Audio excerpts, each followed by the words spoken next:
شرعی لباس مانا جائے گا۔ نبی اکرم صلی اللہ علیہ وسلم نے مختلف موقعوں پر مختلف چیزیں پہنی، لیکن کیفیت اور حیت کسی کو بھی نہیں پتا وہ کیسی تھی۔ آپ نے یمنی چادر اوڑھی، کیسی تھی؟ کیفیت حیت نہیں معلوم، رنگ کے بارے میں تفصیلات آتی ہے۔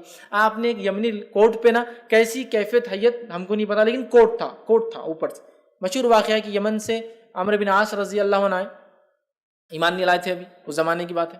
جب آئے تو کسی نے ایک کوٹ، عمرو بن عاص کے کوئی ایک اور صحابی جو ایمان نہیں لائے تھے، ایک کوٹ جو ہے تحفے میں یمن کے ایک بادشاہ نے جو ایمان والا نہیں تھا بھیجا، وہ کوٹ لا کر دیا گیا۔ نبی اکرم صلی اللہ علیہ وسلم کو تحفتاً دیا گیا۔ یہ ایک روایت میں ایک صحابی نہیں لایا وہ کوٹ، وہ آپ سفر پہ گئے تھے، نبی اکرم صلی اللہ علیہ وسلم نے ابھی لیا ہی تھا کہ اسامہ بن زید آ گئے رضی اللہ عنہ اور کہا اللہ کے رسول صلی اللہ علیہ وسلم میں یہ کوٹ پہننا چاہوں گا، کیونکہ وہ جانتے تھے نبی اکرم صلی اللہ علیہ وسلم چیزوں کو بانٹ دیتے ہیں، اس سے پہلے کوئی اور لے لے میں ڈیمانڈ کر لیتا ہوں۔ اللہ کے رسول صلی اللہ علیہ وسلم نے اتارا اور کہا اسامہ لے لو یہ لباس پہن لو۔ کوٹ تھا، اوور کوٹ جیسا بولیں گے، مطلب جو اوپر سے ہوتا ہے۔ اب آپ آج کے دور میں اس کو بلیزر بولیے یا کچھ اور بولیے، کوٹ تھا وہ، اوپر سے پہنے جانے والا کپڑے کے اوپر، ٹھیک۔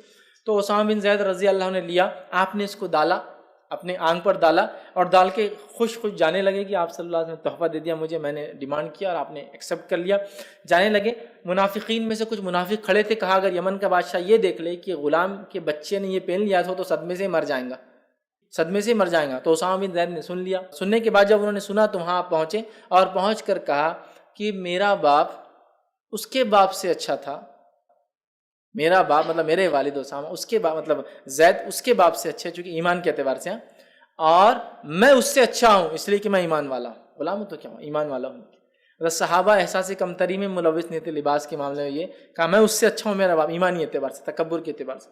تو وہاں وہ یمنی کوٹ کا ایک پورا واقعہ ہے، ٹھیک ہے۔ اسی طرح چادر کا کچھ واقعہ ہے جو آپ صلی اللہ علیہ وسلم تحفتاً دی گئی، ٹھیک ہے۔ عمومی اس زمانے میں جب نبی اکرم صلی اللہ علیہ وسلم تو عرب کیسے کپڑے پہنتے جو ملتا ہے وہ یہ تھا، لمبے کپڑے شرٹ ہوا کرتے تھے لیکن ان کو بٹنس نہیں ہوا کرتے تھے، شرٹ پہ فولڈ ہوا کرتے تھے، ٹھیک ہے۔ اس کے بعد اوور کوٹس پہنتے تھے، اوور کوٹس کو بٹنس نہیں، پھر اس پہ بیلٹس ہوا کرتے تھے، بیلٹس کے اندر وہ آپ کا چاقو، چھری، خنجر، تلوار، پیسہ وغیرہ رکھا جاتا تھا، یہ ساری چیزیں تھی۔ شوز پہنا جاتا تھا، نبی اکرم صلی اللہ علیہ وسلم نے خود شوز پہنا، پسند کیا، اور کاش جوتا پہننے والا ایسا ہے جیسا گھڑ سوار ہوتا ہے۔